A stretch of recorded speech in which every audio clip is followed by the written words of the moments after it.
Hello and welcome to the iNEET tutorials. Today we are going to take the very introductory part of the C++ programming language, or we can say the introduction of C++ programming language. We all know that after learning C in our curriculum, we always learn C++ after the C.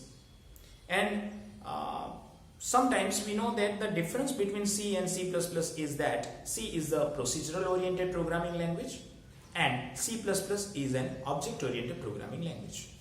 But what is the definition of C++, or what do you mean by C++ programming language? So, C++ programming language is a high-level, general-purpose, compiler-based and object-oriented programming language.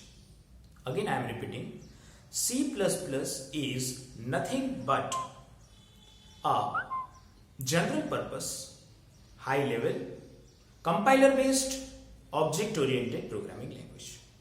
Now, कई बार ये definition हम याद भी कर लेते हैं, exam के अंदर लिख भी लेते हैं, लेकिन शायद हमें ये नहीं पता होता है कि ये जो डेफिनेशन हमने लिखा उसका एक्चुअल मीनिंग क्या बनता है.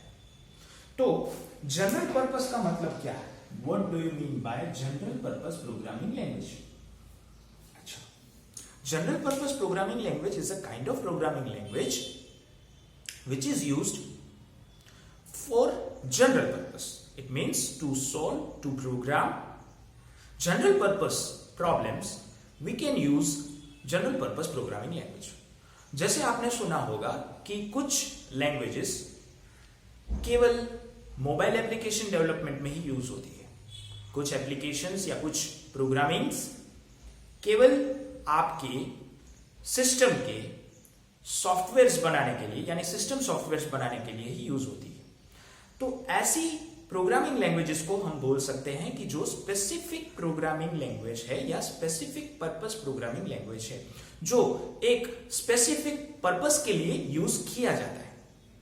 बट जब आप जनरल पर्पस प्रोग्रामिंग लैंग्वेज की बात करते हैं, उसका मतलब ये बनता है कि वो किसी भी जनरल पर्पस प्रॉब्लम को सॉल्व करने के लिए यूज हो सकता है. अच्छा, अब इसको और ज्यादा सिंपल करने की ट्राई करते हैं कि आपने कभी ना कभी जनरल स्टोर को विजिट किया होगा. जनरल स्टोर के अंदर आपको पता होगा कि आपके घर की बहुत सारी चीजें एक ही जगह से मिल जाती है. जैसे सपोज आपको कुछ दवाइयां चाहिए, शायद आपको जनरल स्टोर में मिल जाएगी. क्रॉकरी चाहिए, जनरल स्टोर के अंदर मिल सकती है. कुछ राशन वगैरह चाहिए तो भी जनरल स्टोर में मिल सकता है. तो इसका एक सिंपल मतलब ये बनता है कि जनरल स्टोर का मतलब ये होता है कि जहां पे सारी जनरल चीजें हमें मिल जाती है. उसी तरह से जनरल पर्पस प्रोग्रामिंग लैंग्वेज का मतलब ये बनता है जिसके अंदर जनरल पर्पस के लिए जो भी प्रॉब्लम्स या जनरल पर्पस के लिए हम उस प्रोग्रामिंग लैंग्वेज को यूज कर सकते हैं. Okay, second most important word in a definition is high level. What do you mean by high level programming language? अब हाई लेवल का मतलब समझने के लिए हमें थोड़ा सा फर्स्ट सेमेस्टर की ओर जाना पड़ेगा. We all know that we can categorize the programming language into three categories. First is low level, second is middle level, and third is high level or high level. High level programming language का मतलब ये बनता है कि जो code, जो programming English like words के अंदर की जाती है. The programming which can be coded in an English like word, we can say that kind of programming language is a high level programming language.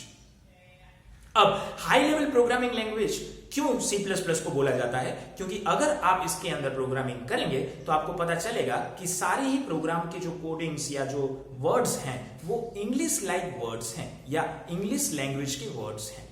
मतलब कि जो बंदा प्रोग्रामिंग से ताल्लुक नहीं रखता है, जो बंदा प्रोग्रामिंग के बारे में नहीं जानता है, शायद वो ये प्रोग्रामिंग देखेगा और उसे इंग्लिश का बेसिक नॉलेज है तो शायद वो कुछ आइडिया लगा सकता है. अगर यही प्रोग्रामिंग हम लो लेवल प्रोग्रामिंग के अंदर करें, यानी कि आप ऐसा समझ सकते हैं कि जो हम बाइनरी लाइक कोड के अंदर या मशीन कोड के अंदर करें, तो जो बंदा प्रोग्रामिंग से ताल्लुक नहीं रखता है, जो बंदा कोडिंग को नहीं जानता है, वो उस कोड को देख के शायद कुछ नहीं समझ पाएगा. So this is how the programming languages work in a high level. right? So high level programming language is nothing but a programming language which can be used in English like word, or which can be coded in a English like words. Okay, so third is compiler based. What do you mean by compiler based? Compiler based is nothing but compiler is a kind of translator software. जैसे मैं यहाँ पे English या हिंदी का use कर रहा हूं और शायद वीडियो देखने वाला बंदा इंग्लिश या हिंदी नहीं जानता है तो उसको ये चीज समझ में नहीं आएगी. Now the thing is that system is not able to understand any code written in English. कोई भी कोड जो इंग्लिश वर्ड्स या इंग्लिश लैंग्वेज के वर्ड्स को यूज करके लिखा गया है उसको कंप्यूटर कतई ही समझ नहीं पाएगा. तो उसने अपना एक ट्रांसलेटर लगाया हुआ है. जैसे ही आप C++ प्रोग्रामिंग को कंपाइल करते हो उसी टाइम पे वो सारी code according to the syntax एक मशीन लाइक कोड के अंदर ट्रांसलेट हो जाती है. ये ट्रांसलेशन इसीलिए होता है ताकि जब भी आप C++ प्रोग्राम को रन करें, एग्जीक्यूट करें, उस टाइम पे जो मशीन लैंग्वेज के अंदर कोड बना हुआ है, जो मशीन कोड कन्वर्ट ट्रांसलेट होके आपके प्रोग्राम से आया हुआ है, उसको वो एग्जीक्यूट कर पाए. सो कंपाइलर बेस्ड प्रोग्रामिंग हम उसे ही बोलेंगे जिस प्रोग्रामिंग को हमने हाई लेवल लैंग्वेज के अंदर लिखा हुआ है और उसको मशीन समझ पाए, मशीन उसको एग्जीक्यूट कर पाए, वैसी कोड के अंदर ट्रांसलेट करने के लिए एक प्रोग्राम यूज होता है जिसको हम बोलेंगे compiler. So C++ is a high level language, that's why वो अपनी कोड को मशीन कोड में कन्वर्ट करने के लिए कंपाइलर को यूज करता है और इसीलिए उसे कंपाइलर बेस्ड बोला जाता है. And last but not the least, actually जिस लिए हम ये प्रोग्रामिंग सीख रहे हैं वो फंडा है ऑब्जेक्ट ओरिएंटेड प्रोग्रामिंग. अच्छा, सी लैंग्वेज के अंदर ऑलरेडी आपने कोड सीखा, बेसिक प्रोग्रामिंग सीखा, but the main difference between C and C++ is C is a procedural oriented programming language while C++ is object oriented programming language. वहां पे object oriented का कोई भी कंसेप्ट आपको पढ़ाया नहीं गया है. ऑब्जेक्ट ओरिएंटेड के कंसेप्ट पढ़ाने के लिए ही आपको C++ सिखाया जा रहा है. So C++ is nothing but an object oriented programming language. हम तो वैसे ही डेफिनेशन में लिख के आते हैं, लेकिन आगे के जो 3 वर्ड्स मैंने बताए वो भी डेफिनेशन में ऐड करना जरूरी है. जनरली व्हाट इज C++ का आंसर यही होता है, C++ is an object oriented programming language, but it is not only an object oriented programming language, but it is high level general purpose compiler based object oriented programming language. Okay, without wasting time हम फटाफट move होते हैं कि C++ क्यों पढ़ रहे हैं. बहुत सारे बंदों ने बहुत सारी बार ये चीज पूछी हुई है कि C++ सर कहाँ यूज होता है, सर C++ क्यों सिखाया जाता है, या सर C++ सीखने का क्या फायदा है. देखो, सबसे पहला फायदा तो यही है कि आपकी करिकुलम में है, आपके एक सिलेबस के अंदर है, जितना अच्छे से पढ़ोगे उतना अच्छे से स्कोर कर पाओगे. लेकिन दूसरे फायदे या क्यों हम उसको सीख रहे हैं वो अगर देखें तो यहाँ पे आपको एक छोटा सा फिगर दिख रहा होगा. अगर उसको आप ध्यान से देखें तो आपको पता चलेगा कि C++ कौन सी जगहों पे यूज हो रहा है और ये सीखना क्यों जरूरी है. सो फटाफट स्टार्ट करते हैं कि C++ कहां यूज होता है. So very first is operating system. To develop any operating system C++ और C कैन बी यूज्ड. बहुत सारे कंसेप्ट्स हैं ऑपरेटिंग सिस्टम के जिसको C++ की हेल्प से डेवलप किया गया है. राइट, तो यहां पे मैंने एग्जांपल भी लिखा हुआ है, dose operating system, Windows operating system and Unix operating system. यानी कि ऑपरेटिंग सिस्टम को डेवलप करने के लिए या ऑपरेटिंग सिस्टम को बनाने के लिए भी कहीं ना कहीं C++ का यूसेज होता है. C++ can be used. Next is editors. Editors को यूज करने के लिए भी C++ को एडिटर को डेवलप करने के लिए भी C++ का यूज होता है. Notepad, WordPad, MS office, even MS Office package is using the C++ to develop. बहुत सारे कंसेप्ट वहां पे ऐसे हैं जो यूज हुए हैं C++ की प्रोग्रामिंग को यूज करके, राइट। तो अभी तो हम वो डिस्कस नहीं कर रहे हैं कि कौन से ऐसे फंक्शंस हैं जो C++ की हेल्प से बनाए गए हैं, लेकिन आपको ये याद रखना है कि बहुत सारे एडिटर्स को यूज करने के लिए या उसको डेवलप करने के लिए C++ का यूज होता है। Next is commercial application. Bank, supermarket, बहुत सारे बिलिंग सॉफ्टवेयर, मेडिकल स्टोर्स के अंदर जो सॉफ्टवेयर आप यूज करते हो या जहां देखते हो स्टॉक मेंटेन हो रहा है, बिल निकल रहा है या कुछ भी ऐसी चीजें, वो सारी चीजों को आप डेवलप करने के लिए C++ यूज कर सकते हो। So C++ can be used in a commercial application. Okay, next is database. To develop a database, right? World famous Oracle database is developed using C++. अब देखो यहाँ पे मैं बोल रहा हूँ developed using C++ का मतलब ये नहीं बनता कि खाली उसमें C++ यूज हुआ है, बट C++ के बहुत सारे फीचर्स ऐसे हैं, C++ की बहुत सारी कंसेप्ट्स ऐसे हैं जिसको Oracle के अंदर यूज किया गया है। शायद C++ नहीं होता तो जितना फ्रेंडली Oracle सॉफ्टवेयर हम यूज कर रहे हैं उतना फ्रेंडली वो नहीं बन पाता। सो to develop databases, C++ is also necessary. World famous Oracle database, MySQL database is developed using C++, right? Okay, next is translators. Translators means that the special software which can convert any code to machine code.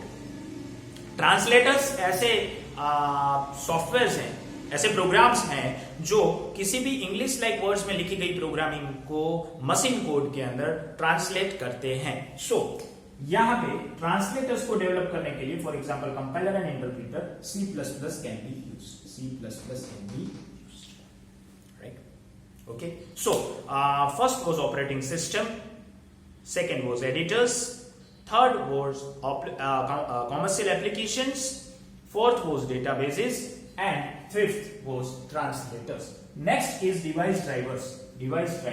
बहुत सारी बार आपने देखा होगा कि हम किसी भी computer के साथ कोई भी डिवाइस कनेक्ट करते हैं, पेन ड्राइव, कीबोर्ड, माउस वगैरह, तो आपको कई बार मैसेज मिलता है कि इसका ड्राइवर अवेलेबल नहीं है, driver is not available, so you can not use that particular hardware, right? So device drivers को यूज करने के लिए या डिवाइस ड्राइवर्स को डेवलप करने के लिए भी कहीं ना कहीं C++ को यूज किया गया है। To develop a device driver, C++ can be used. To develop device drivers, C++ can be used. Right? Next, PC and mobile games. Mario, Super Mario, that kind of games are developed using C++. Right? PC और mobile games के अंदर specially जो Windows operating system से ताल्लुक रखते हैं, right? वैसे games को डेवलप करने के लिए भी कहीं ना कहीं पीसी और मोबाइल गेम्स को डेवलप करने के लिए C++ का यूज किया गया है, right? So to develop PC and mobile games, C++ can be used, और C++ is necessary to develop PC and mobile games, right? Okay, last but not the least, protocols means आपको networking subject जब भी पढ़ाया जाएगा उसके अंदर protocols के बारे में बताया जाएगा, लेकिन अभी मैं इतना आपको बता दूं, protocol means a kind of program which can be used to communicate in a network. बहुत सारी बार आप देखते हैं कि आप कोई रिक्वेस्ट डालते हैं और आपको प्रॉम्प्ट रिप्लाई मिलता है, रिटर्न मिलता है, आंसर मिलता है, राइट? यहां से जो कम्युनिकेशन हो रहा है यूजिंग मेल और यूजिंग HTTP, राइट? आप फाइल डाउनलोड करते हो, अपलोड करते हो, वो सारी चीजें किसी ना किसी प्रोटोकॉल से ताल्लुक रखती है और प्रोटोकॉल को यूज करके ही वो सारी कम्युनिकेशन हो सकती है। तो प्रोटोकॉल को डेवलप करने के लिए भी कहीं ना कहीं C++ को यूज किया जा रहा है to develop protocols, for example HTTP and FTP, right? यहां पे मैंने कुछ प्रोटोकॉल्स ही लिखे हुए हैं, राइट? क्योंकि यहां पे मैं तीन चार हर एक के अंदर एग्जांपल लिखूंगा तो शायद आपके लिए ज्यादा टफ हो जाएगा। To develop protocols, C++ can be used. C++ का यूज होता है प्रोटोकॉल्स को डेवलप करने के लिए। As per my knowledge, 97% of telecommunication protocols are based on C++. 97% of telecommunication protocols are based on C++ programming language. Right? So, again हम फटाफट revise कर लेते हैं कि C++ कहां पे यूज होता है या C++ किस तरीके से यूज होता है प्रोग्रामिंग के अंदर। फर्स्ट इज ऑपरेटिंग सिस्टम को डेवलप करने के लिए, एडिटर्स बनाने के लिए, कॉमर्शियल एप्लीकेशंस बनाने के लिए, डेटाबेसेस बनाने के लिए, ट्रांसलेटर्स बनाने के लिए, डिवाइस ड्राइवर्स बनाने के लिए, पीसी एंड मोबाइल गेम्स को बनाने के लिए, एंड प्रोटोकॉल्स बनाने के लिए। सो शायद आपको क्लियर हुआ होगा कि C++ हम क्यों सीख रहे हैं। After the education, your education, you will use this kind of things. Either you will go as a database developer or editor developer or game developer or in a networking field, right? तो आप किसी भी field में जा रहे हैं जब भी, उसी फील्ड को अच्छे से समझने के लिए, उस फील्ड के अंदर कौन कौन से सॉफ्टवेयर प्रोग्राम्स यूज हो रहे हैं और वो किसके बेसिस पे डेवलप किए गए हैं, उसका बेस क्या है, वो जानने के लिए, वो समझने के लिए भी C++ जरूरी है, right? So C++ can be used to design operating system, commercial app, translators, device drivers, protocols, databases and editors, right? So ये सारी चीजों को डेवलप करने के लिए आप C++ को यूज कर सकते हैं। So this is the very basic introductory part of C++. C++ क्या है और C++ कहाँ यूज होता है, या क्यों हम C++ पढ़ रहे हैं। बहुत सारे लोग ये पूछते हैं कि क्यों हम C++ पढ़ रहे हैं, तो उसका ये answer, right? Last but not the list, 2 definition हमें पढ़नी है जो हम पढ़ लेते हैं। What do you mean by software? Software का मतलब क्या बनता है? Software is a collection of Software is a collection of programs, और प्रोग्राम क्या है? Program is a set of instructions. ये दोनों चीजें आपको याद रखनी। Software is a collection of programs and program is a set of instructions. शायद फर्स्ट सेमेस्टर में बिफोर लर्निंग C प्रोग्रामिंग आपको ये चीजें बताई गई होगी, लेकिन फिर भी C++ को स्टार्ट करने से पहले भी आपको ये सारी चीजें याद रखनी। ओके, आई होप आपको हमारे वीडियोस पसंद आ रहे हैं। अगर आपको यहाँ पे इस वीडियो के अंदर या किसी भी और वीडियो के अंदर कुछ भी चीजें समझ में नहीं आ रही है या कुछ सजेशंस लग रहे हैं, आप कमेंट सेक्शन में बता सकते हैं। हम इम्प्रूव करने की कोशिश जरूर करेंगे। आपकी जो भी इनपुट है